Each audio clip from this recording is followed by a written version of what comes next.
सभी किसान मित्रों को नमस्कार। स्वागत है आप सभी का हमारे YouTube channel infotech farming leader में। किसान मित्रों, दिनांक है आज 1 अप्रैल 2022, वार शुक्रवार, समय हुआ है 6:30। आज हम बात करेंगे मध्य प्रदेश की सबसे बड़ी मंडी इंदौर की चोइथरा मंडी की।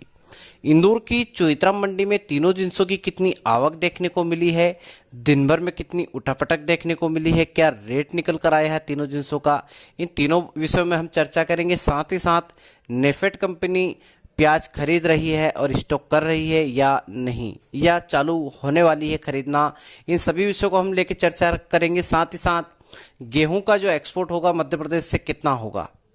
तो हम सबसे पहले बात कर लेते हैं गेहूं की। प्याज की आवक की और भाव की जानकारी आपको वीडियो के लास्ट में दी जाएगी। पहले हम बात करेंगे नेफेड कंपनी प्याज खरीद रही है या नहीं, वहीं गेहूं का कितना एक्सपोर्ट होगा। इस बार मध्य प्रदेश 70 लाख टन गेहूं का निर्यात इस बार करने वाला है, सिर्फ अकेला मध्य प्रदेश, और उसकी तैयारी बिल्कुल जोरों से चल रही है। वहीं एक्सपोर्टर, वहीं हमारे केंद्रीय मंत्री पीयूष गोयल जी और मुख्यमंत्री, इन तीनों की ने एक मीटिंग रखी थी उस इंदौर में। उस मीटिंग में शिवराज सिंह जी भी गए थे। शिवराज सिंह जी ने जो एक्सपोर्टर हैं उनको पूरी सुविधा और टैक्स में छूट दी है, तभी जाके वो उन्होंने हाँ करी है एक्सपोर्ट करने के लिए। तो इस बार गेहूं का एक्सपोर्ट होगा और बहुत ज़्यादा मात्रा में हो रहा है। 70 लाख टन गेहूं का एक्सपोर्ट किया जाएगा। तो ये तो हो गई गेहूं की जानकारी। अब हम चलते हैं थोड़ा सा नेफेड कंपनी की तरफ। नेफेड कंपनी जो है वो सरकार की एक कंपनी है। सरकार उन्हें फंड देती है और उस फंड के द्वारा नेफेड प्याज खरीदती है। जब खरीदती है तब सस्ता प्याज मिलता है, और अभी मौका है नेफेड कंपनी को प्याज खरीदने का। नेफेड कंपनी अभी हाल फिलहाल में प्याज खरीदना स्टार्ट हो चुका है नेफेड कंपनी का, और लगभग 6 रुपये से लगा के 9 रुपये की पोजीशन का जो प्याज है उसे नेफेड कंपनी खरीदेगी। नेफेड कंपनी का मकसद एक ही मकसद रहता है, यानी कि भारत सरकार का एक ही मकसद रहता है। जिस प्रकार से वो खराब समय के लिए गेहूं स्टॉक में रखती है, उसी प्रकार से जब मार्केट टाइट होता है प्याज का, उस समय प्याज को सस्ता करने के लिए नेफेड कंपनी अपना माल निकालती है मार्केट में। पिछले साल भी आपने जब देखा होगा, प्याज जो है हमारा, जो नेफेड प्याज जिसको हम बोल सकते हैं गर्मी वाला प्याज है, रबी की जो फसल है प्याज की, उस प्याज का जो रेट है वो 3500, 3600, 4000, 4500 रुपये तक पहुंचा। और उसी दौरान नेफेड कंपनी ने अपना माल निकालना प्रारंभ कर दिया। उसी कारण से जो भाव है वो जो नीचे आया और धड़ाम से नीचे गिरा, और गिरते गिरते इतना ज़्यादा गिरा कि वो 1400 रुपये प्रति कुंटल पे आके टिका। कहाँ 4500 रुपये, कहाँ 1400-1500 रुपये, यानी कि 3000 रुपये का डिफरेंस हमें मिला था देखने को पिछले सत्र में आपने भी देखा, मैंने भी देखा, मैंने भी वीडियो बनाए थे। पिछले सत्र में शुरुआत की थी मैंने वीडियो बनाने की, और ये सत्र भी वापस से आने वाला है। करीब 9 महीने का समय हो चुका है और हमारे 9000 सब्सक्राइबर भी हो चुके हैं। 10 महीने का समय होगा, हमारे 10,000 सब्सक्राइबर हो जाएंगे। हर महीने 1000 बढ़ने का मुझे लग रहा है कि 1000 बढ़ेंगे हर साल। हमारी फैमिली बड़ी होती जा रही है। तो ये जो सिस्टम है, नेफेड कंपनी का काम यही है। जिस वक्त मार्केट में उछाल होता लगता है हमें कि हाँ प्याज उछाल मारेगा, प्याज का रेट हाई हो रहा है, उसी टाइम नेफेड कंपनी अपना प्याज मार्केट में उतार देती है और प्याज को डाउन कर देती है। यानी कि किसान को कहीं से भी फायदा मिलने की उम्मीद मुझे नहीं लग रही है इस साल भी। लेकिन मैं आपको एक जानकारी दे देता हूं मेरे किसान भाइयों, अभी प्याज का रेट बहुत कम हो चुका है। अगर आपका गर्मी वाला प्याज है, नेफेड प्याज है, आप मंडियों में प्याज ले जाना बंद कर दीजिए। मैं किसान हूँ, व्यापारी नहीं हूँ। बहुत सारे यूट्यूबर हैं जो व्यापारियों के हितैषी बनते हैं। मैं व्यापारी को सहयोग कर सकता हूँ, व्यापारियों को साथ देता हूँ, लेकिन इसका मतलब ये नहीं है कि किसानों को सही जानकारी ना दी जाए। जितने भी मेरे किसान भाई है, सुन लीजिए दोनों कान खोल के। आपसे नम्र निवेदन है मेरा कि आप अपना नेफेड प्याज है, जो रबी की फसल है, गर्मी वाला जो प्याज अगर आपका आ चुका है, खेतों से बाहर निकल चुका है, आपने हार्वेस्टिंग कर लिया है, उसे आप स्टॉक कर दीजिए। सीधा फंडा। खराब माल है, यानी कि मान के चले गए जिसको हम बोलते हैं छाटन और बिल्कुल बारीक कैप्सूल जो होते हैं वो निकाल दीजिए। बाकी आप गोल्टा और बड़ा प्याज, ये तीनों की 3 क्वालिटी बनाइए और तीनों अलग अलग जगह एक ही जगह रखिए लेकिन अलग अलग खांचे में रखिए, व्यवस्थित तरीके से रखिए संभाल के। एक महीने पूरा ये जो है, इस पूरे एक महीने में मंदीवाड़ा मुझे दिखाई दे रहा है। अभी नवरात्रा चालू हो रहे हैं कल से, तो कहने का मतलब इतना सा है, 9 दिन तो आपको ये भाव मिलेगा नहीं। इसके बाद फिर कहीं ना कहीं कोई सा त्यौहार आ जाएगा, उसमें भी आपको भाव डाउन होगा। तो मेरा कहने का मतलब सीधा सीधा ये है कि इस महीने आप प्याज ना निकालें तो ठीक रहेगा, आप मई में प्याज निकालें। और मई में भी मुझे ज़्यादा उम्मीद नहीं है ऊपर जाने की भाव को, ज़्यादा जाएगा तो 12-13 रुपये तक आएगा मई, या ज़्यादा 15 रुपये पार करेगा। इससे ज़्यादा ऊपर जाने की उम्मीद नहीं लग रही है, क्योंकि एक्सपोर्ट ही नहीं कर रही है प्याज। एक्सपोर्ट कर ही नहीं रहा है प्याज को। क्या मानो क्या प्रॉब्लम है? पहली प्रॉब्लम है सबसे बड़ी, सरकार साथ नहीं दे रही है। सरकार बोल रही है कि हाँ एक्सपोर्ट, आप बहुत ज़्यादा मात्रा में प्याज का एक्सपोर्ट किया जाएगा इस साल, बहुत ज़्यादा, यानी कि अनलिमिटेड प्याज का एक्सपोर्ट किया जाएगा, लेकिन हो नहीं रहा है। हो तब जाने ना। आप बांग्लादेश की बॉर्डर देख लीजिए, 29 मार्च को ही बांग्लादेश की जो बॉर्डर है, उन्होंने हमारा मध्य प्रदेश का, वहीं साथ में महाराष्ट्र, पुणे, नासिक मंडी, लासलगांव मंडी, इन सभी मंडियों का जो प्याज है वो लेना बंद कर दिया है। वहीं दिल्ली के आसपास का जो प्याज है वो वहीं का वहीं ले रही है प्याज। आसपास का जो एरिया है उस एरिया में प्याज बहुत ज़्यादा होता है, और उस एरिया का प्याज बांग्लादेश ले रहा है। अभी सिर्फ एक ही देश है बांग्लादेश जहां हमारा प्याज जाता था, और बांग्लादेश फिर और भी हो सकता है कहीं एक्सपोर्ट करता हो, ये मुझे इतनी जानकारी अभी नहीं है, वो मैं जानकारी निकालूंगा। लेकिन दूसरे देशों में हम एक्सपोर्ट अभी नहीं कर रहे हैं। दूसरे देशों में एक्सपोर्ट मुझे नहीं लग रहा कि इस 15 अप्रैल तक होगा। 15 अप्रैल के बाद उम्मीद है, मुझे लग रही है कि एक्सपोर्ट चालू हो जाएगा। हाँ, एक्सपोर्ट अगर चालू होता है 15 अप्रैल के बाद, तो आपको 2-4-5 रुपये की तेज़ी देखने को मिलेगी। अभी इंदौर मंडी का आज का जो प्याज का भाव है, हाईएस्ट भाव है 1000 रुपये। एक लॉट बिका है पूरी मंडी में 1000। बाकी बल्क की अगर मैं बात करूं तो 500 रुपये प्रति कुंटल से लगा के 900 रुपये प्रति कुंटल के रेट में बिक रहा है प्याज। यानी कि आज फिर 100 रुपये मंदीवाड़ा हमें देखने को मिला है मंडी में प्याज में। वहीं तो ये जो स्टॉक, हम नेफेड कंपनी पे थे, अभी हम भाव के बारे में जानकारी बाद में देंगे आपको इंदौर मंडी के, लेकिन अभी हम चलते हैं नेफेड कंपनी की तरफ। नेफेड कंपनी ने स्टॉक करना चालू कर दिया है अभी से, क्योंकि उन्हें सस्ता माल मिल रहा है। सस्ता माल वो स्टॉक करेंगे, फिर वो मंडियों में, उनको क्या है एक्चुअली, क्या है ना, नेफेड कंपनी फ़ायदे के लिए काम नहीं करती है, सरकार की कंपनी है। सही मायने में देखा जाए तो सरकार की ही कंपनी है नेफेड, ठीक है, सरकार की कंपनी है, और उसी कारण से वो अभी से प्याज खरीदना चालू करेगी। बहुत ज़्यादा मात्रा में प्याज नेफेड कंपनी स्टॉक करेगी। करीब 2 से 2.5 लाख टन प्याज का नेफेड स्टॉक करेगा। तो इतना ज़्यादा अगर नेफेड कंपनी स्टॉक करेगा, वो उस टाइम पे निकालेगा जिस टाइम पे अभी जो प्याज खरीद रहा है नेफेड, उसको क्या भाव पड़ेगा? 500 रुपये से लगा के 900 रुपये। ऊपर में बेस्ट क्वालिटी का बिल्कुल हाई लेवल का जो प्याज होता है ना, जैसे हम सेवफल बोल सकते हैं 60 से 70 mm, वो मिल जाएगा उसको 800 रुपये से लगा के 950 रुपये के बीच में। वो अगर प्याज खरीदती है नेफेड, तो प्याज खराब होने की उम्मीद भी नहीं है। प्याज खराब ही नहीं होगा 7-8 महीने, बेस्ट क्वालिटी का अगर प्याज खरीदा जाएगा तो। फिर वो जब निकालेगी, तो जो मंडी चल रही है, मान लो मंडी चल रही है 40 रुपये, तो नेफेड कंपनी उसी माल को 30 रुपये में निकाल देगी। नेफेड कंपनी को फ़ायदा कितना हुआ? 2000 रुपये प्रति कुंटल का फ़ायदा, ठीक है। 1000 रुपये में खरीदा, 3000 रुपये में बेच दिया, 2000 का फ़ायदा। 2000 में से आप 500 रुपये प्रति कुंटल का खर्च मान लीजिए नेफेड कंपनी का। प्याज को खरीदना, रखना, व्यवस्थित रखना, इतना प्याज अगर खरीद रही है तो बहुत ज़्यादा उसके लिए लागत भी लगती है। वहीं 500 रुपये सुकत काट दीजिए, सुकत सड़न वगैरह काट दीजिए, तब भी तो 1000 रुपये का फ़ायदा नेफेड कंपनी को हुआ। यानी कि भारत सरकार को प्याज में फ़ायदा भी हो रहा है, वहीं किसानों का नुकसान भी करवा रहा है सरकार। तो ये थोड़ा सा गलत है, ठीक है। आप नेफेड कंपनी को प्याज तो खरीदना चाहिए, बिल्कुल खरीदना चाहिए। इतनी बड़ी कंपनी अगर प्याज खरीदेगी तो थोड़ा सा भाव अभी किसानों का और हाई हो जाएगा। नेफेड कंपनी अगर इतना प्याज खरीदती है तो 100% प्याज का जो भाव है 2-3 रुपये बढ़ेंगे, गारंटी के साथ में 2-3 रुपये का जो रेट है प्याज का वो बढ़ेगा, इसमें कोई दो मत की बात नहीं है।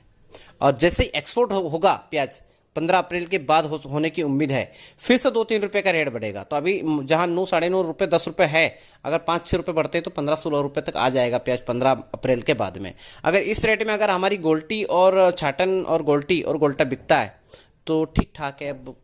इससे ज़्यादा की उम्मीद अभी अप्रैल के माह में तो ना करें आप। हाँ, मई के महीने में 15 रुपये से ऊपर जाने की उम्मीद मुझे लग रही है, लेकिन कह नहीं सकते, कुछ कह नहीं सकते। जून के महीने में 100% आपको जो रेट है वो मिलेगा 20 रुपये तक, पक्का मिलेगा। और जुलाई में भी आपको 20-22, 25 रुपये का रेट मिलेगा। अगस्त में जाके आपको 25 से 30 रुपये का रेट मिल सकता है अगस्त के माह में, ये है।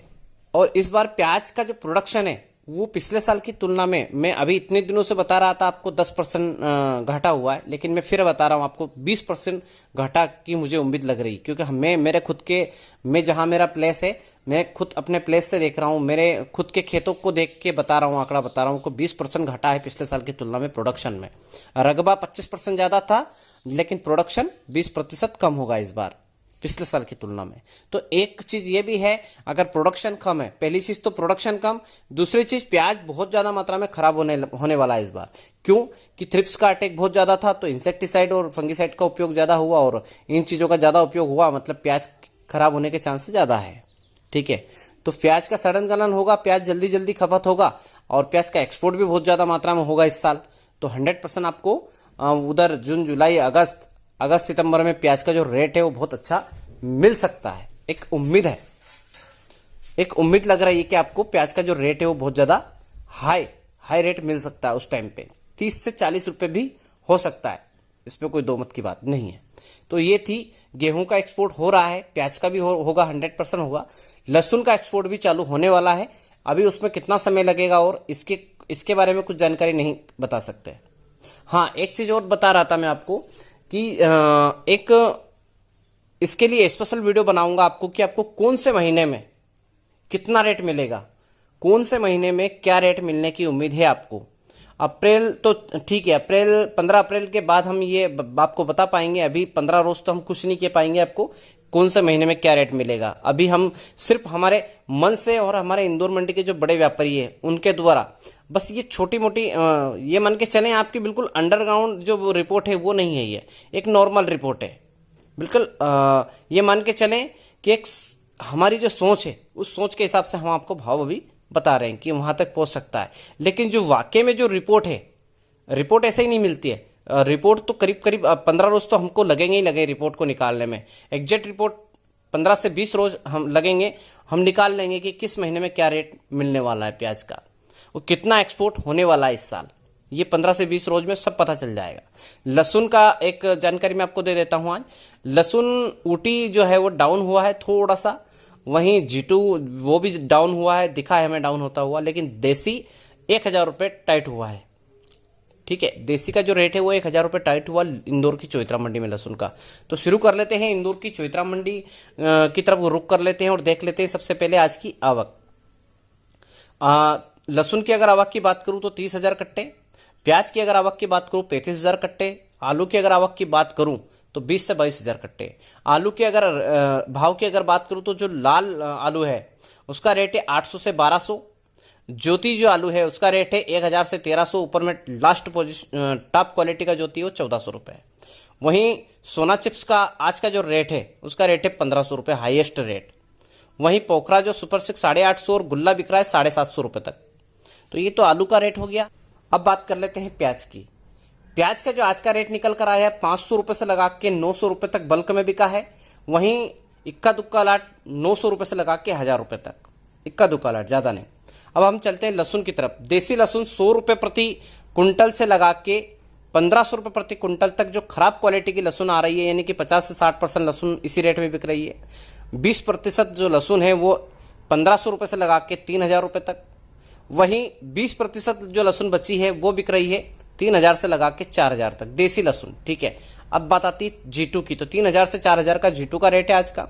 ऊटी लहसुन की अगर बात करें तो 3000 रुपये से लगा के 4250 रुपये का रेट निकल कर आया है। इक्का दुक्का लाट 4250 रुपये से लगा के 5000 रुपये तक बिका है जीटू, लेकिन वो इक्का दुक्का लाट, ज़्यादा नहीं। तो ये थी किसान मित्रों जानकारी इंदौर की चौइत्रा मंडी की आलू प्याज लहसुन की। वहीं नेफेड कंपनी की जानकारी भी आपको मैंने दे दी है, इंपोर्ट एक्सपोर्ट की भी जानकारी आपको मिल गई है। वहीं एक जानकारी मैंने आपको दी है गेहूं की। अब हम थोड़ा सा चलते हैं हमारे किसान भाइयों की तरफ जो जिनका नेफेड प्याज जो है रबी की जो फसल है अभी खेत में है, और जिन भाइयों का प्याज 80 से 90 दिन का हो चुका है और 90 से 100 दिन का हो चुका है, उनके लिए एक थोड़ा सा मैं जानकारी देना चाहूँगा। दो तरह से जानकारी दूंगा। अगर आपके प्याज में थ्रिप्स की मात्रा भयंकर है और आपका जो प्याज है पूर्ण रूप से खराब हो चुका है, तो उसके लिए 2-3 दवाइयाँ बताऊंगा, उसको आप स्प्रे कीजिए, फिर रिजल्ट देखिए। सबसे पहले नंबर पे लेना है आपको कस्टोडिया। उसके अंदर होता है टेबुकोनाजोल, एजेक्स्ट्रोबिन, ठीक है। उसको 25 ml प्रति पंप के हिसाब से लीजिएगा। उसी के साथ में आपको महाफिट कंपनी का माइक्रोन्यूट्रिएंट्स लेना है, ताकि उसमें आपका ग्रीनलेस आ जाए, ठीक है। अगर आपके पौधा में ग्रीनलेस नहीं है, बिल्कुल सूख रहा है बिल्कुल पौधा, तो इसके लिए ये डोज बता रहा हूं मैं, ठीक है। उसी के साथ में आपको लेना है डव कंपनी का डेलीगेट। डेलीगेट का यूज ज़्यादातर सोयाबीन में होता है इल्ली के लिए, ठीक है। लेकिन थ्रिप्स के अंदर इसका बहुत ज़्यादा मात्रा में अटैक करती है थ्रिप्स के ऊपर डेलीगेट का जो रिजल्ट है ना, वो बिल्कुल पावरफुल रिजल्ट है। थ्रिप्स अगर आपकी किसी से भी कंट्रोल नहीं हो रही है तो आप डेलीगेट यूज कीजिए। डेलीगेट के साथ में आपको गहड़ा केमिकल्स का इमिडा लेना है 70%, वहीं पिप्रोनिल लेना है 40% बायर कंपनी का, ठीक है। ये दोनों चीज़ भी इसमें मिला लीजिए, फिर देखिए आप रिजल्ट। कस्टोडिया और 3 चीज़ ये, साथ में आपको महाफिट कंपनी का माइक्रोन्यूट्रिएंट्स लेना है या मल्टीप्लेक्स कंपनी का चमत्कार लेना है, दोनों में से कोई सा भी एक ले लीजिएगा। सिलिकॉन बेस्ड चिपको लेना है साथ में आपको। इन सभी चीज़ों का आपको यूज़ करना है, स्प्रे कीजिए। अगर आपका प्याज खराब है, बहुत ज़्यादा मात्रा में खराब हो चुका है, तो इसका आप स्प्रे कर दीजिए शाम के टाइम। पानी का उपयोग, जहां आप बीघे के 3 पंप या 4 पंप डालते हैं, अभी मैं जो बता रहा हूं आप बिल्कुल चकित रह जाएंगे। आपको बीघे के डालने हैं, घोल बनाना है और बीघे के आपको डालने हैं करीबन 8 से 10 पंप। आप बोलेंगे मैं कैसी बातें कर रहा हूँ, ये सही बातें कर रहा हूँ। गर्मी का माहौल है, आपको स्प्रे करना है 6 से लगा के 8 के बीच में, शाम को 6 से लगा के रात की 8 बजे के बीच में, ठीक है। स्प्रे करना है 1 बीघे में 8 से 10 पंप। दूसरे दिन आपको फर्क अगर नहीं दिखे तो मेरे चैनल को अनसब्सक्राइब कर दीजिएगा, पहली चीज। दूसरी चीज, आपका प्याज बिल्कुल हरा भरा है, ग्रीनलेस है, बेहतरीन क्वालिटी का प्याज है, और आपका जो प्याज का जो कंद है वो कम बन रहा है, और आपके प्याज की जो उम्र है वो 100 दिन, 90 से 100 दिन की है। उसके अंदर आपको डालना है 052 34 और चमत्कार, ठीक है। फिर 10 दिन बाद जब आपका प्याज 110 दिन का हो जाता है, तब आपको उसी के अंदर 0050 और बोरान का इस्तेमाल करना है, ठीक है। फिर आपका प्याज लास्ट पानी जब आपको देना है, उस टाइम पे आपको लास्ट पानी दे दीजिए और पीजीआर का इस्तेमाल कीजिए, टाबोली। बस टाबोली के साथ में कुछ भी ना लें आप, टाबोली को आप डालिए। टाबोली डालने के बाद आप प्याज जब भी आपका ऐसा लगे कि हमें निकालना चाहिए खेत से, उसको निकाल के जमा के उसको मिट्टी से ढक दीजिए। मिट्टी के साथ साथ उसके जो प्याज के पत्ते हैं सूखे हुए वो डाल दीजिएगा। पीजीआर आप जब उसको ढकते हैं प्याज को, तब भी काम करेगा आपका। ये मैं 100% आपको सही जानकारी दे रहा हूँ पीजीआर की, ठीक है। तो ये चीज़ें हैं। आपका प्याज हरा भरा है तो अलग डोज, अगर आपके प्याज में ग्रीनलेस नहीं है, हरा भरा नहीं है और बीमारियां आ रही है तो फिर अलग डोज। उससे क्या होगा कि आपका प्याज हरा भरा होगा, हरा भरा होने के बाद फिर आपको ये स्प्रे करना है, फिर आपको कंद बनाना है। दोनों चीज़ें मैंने आपको अलग अलग तरीके से बता दी है। तो आप स्प्रे कीजिए वो शाम के टाइम पे, और पानी हर तीसरे दिन देना प्याज में आपको, हल्की ज़मीन है तो।